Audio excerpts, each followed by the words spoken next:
Hello, Front Street family. My name's Toby Thomas, and today is the 24th in our Pathway to Generosity devotional. Let's pause together today and listen to Scripture. Then Jesus said to them, "Watch out, guard yourself against all kinds of greed. After all, one's life isn't determined by one's possessions, even when someone is very wealthy." Then he told them a parable. A certain rich man's land produced a bountiful crop. He said to himself, "What will I do? I have no place to store my harvest." Then he thought, "Here's what I'll do. I'll tear down my barns and build bigger ones. That's where I'll store all my grain and goods. I'll say to myself, 'You have stored up plenty of goods, enough for several years. Take it easy. Eat, drink, and enjoy yourself.'" Luke chapter 12, verse 15 through 19. Most of us have experienced that feeling of relief when, feeling after a time of hard work, we can finally take a breath. Our work is done, and now it is time to enjoy the fruits of our labor. We look forward to taking a drive in our new car, treating ourselves to a fancy dinner, and being able to eat, drink, and be merry, much like the rich fool of the parable found in Luke 12. This idea sounds great, right?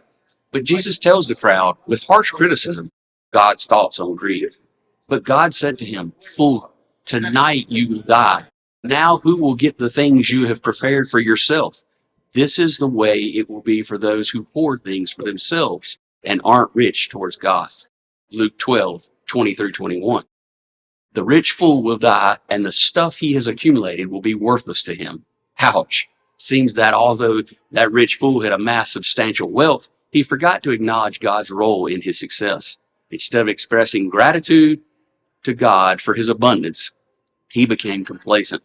He had become self-reliant rather than relying on God.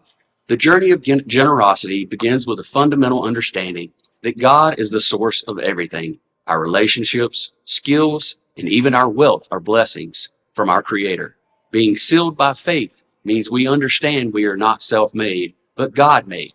Finding our home involves giving the glory and thanks to God for His eternal generosity. Reflection. Can you recall a time when you became complacent and self-reliant? What happened to remind you of God's provision in your life? How do you acknowledge your dependence on God and give thanks? And our challenge.